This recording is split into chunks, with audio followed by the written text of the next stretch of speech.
تحياتي والسلام عليكم ورحمة الله وبركاته. احنا نطالب الحكومة أن تحمل مسؤوليتها قدام الله والوطن. تحمل مسؤوليتها باش تاخذ قرار معناها ضد هذه العصابة اللي قاعدة تروج بالأكاذيب والفتن والشغب. كما تعرفوا الناس الكل يا توانسة العصابة دي عندها أكثر من عام ونصف تبث في السم نتاعها علينا احنا عن طريق الأكاذيب نتاعها، والأحداث اللي صارت الكل في تونس هم وراء هذه العصابة اللي ترأسها محسن مرزوق ونور الدين بن تيشة وسفيان بن فرحات وسفيان بن حميدة ونوفل الورتاني ولازل العكرمي والعرفاوي وغيرهم من مرتزقة الإعلام العالم. واحنا ندعو الحكومة أن تحمل مسؤوليتها، وندعو الشعب التونسي الحذر من الفتنة والأكاذيب التي تسوقها هذه العصابة. كما قلنا يترأسها المحسن المرزوق، هذا زميم العصابة. لغز هذه العصابة مع الشيطاق لدى الرأي العام التونسي. كل مرة خارجين علينا كالفيران في إذاعات العار ويبثوا في السم نتاعها. عيب عليكم يا حكومة. لذلك وإن ناظرا لخطورة هذا الوضع الإعلامي لهذه المؤسسة المأجورة كما قلنا تروج الفوضى والأكاذيب، والأمر لا يتحمل التأجيل أكثر. على خاطر هذه العصابة كل مرة قاعدة تزيد علينا وقاعدة تخرب في البلاد ويحبوا ينتقموا من الشعب التونسي. ولهذا معنا نطالب هذه الحكومة أن تحمل مسؤوليتها مرة أخرى وتقدم وتلقي قبض على هذه العصابة المأجورين اللي يخدموا في أجندات خفية، يخدموا في أجندات حكومة الظل اللي ترأسها كمال الطيف والهادي بكوش وحامد القروي والحبيب عمار وكمال مرجان وغيرهم من مرتزقة بن علي فل النظام. وهذا واجب وطني لإطاحة بهذه المنظومة الفاسدة.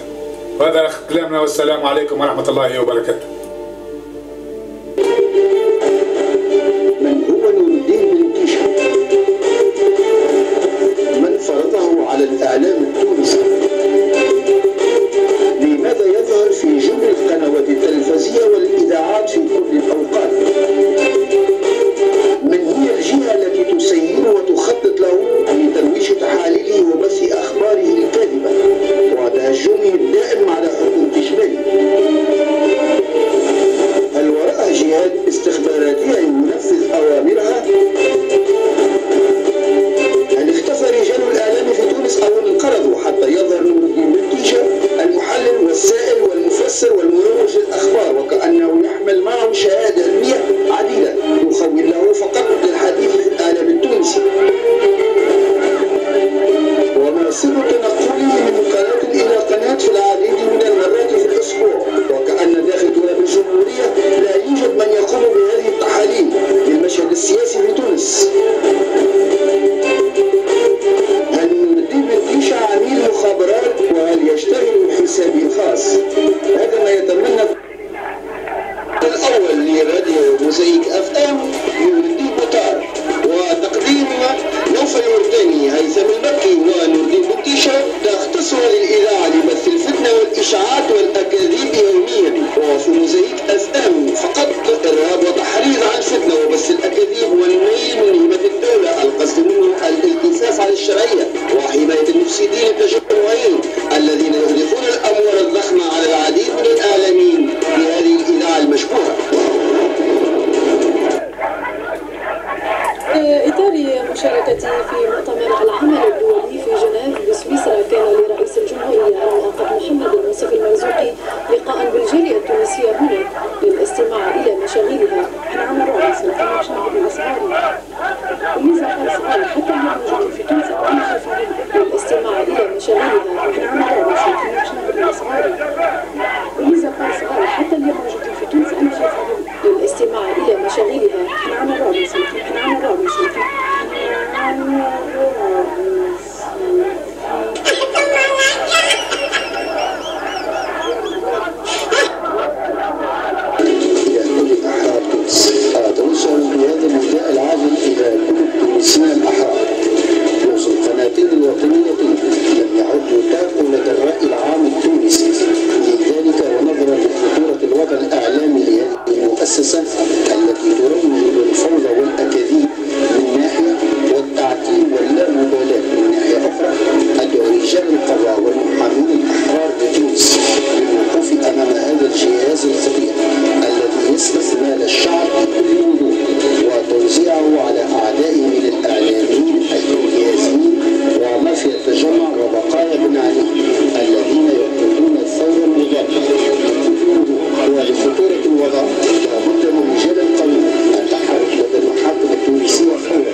والسلام عليكم ورحمة الله وبركاته.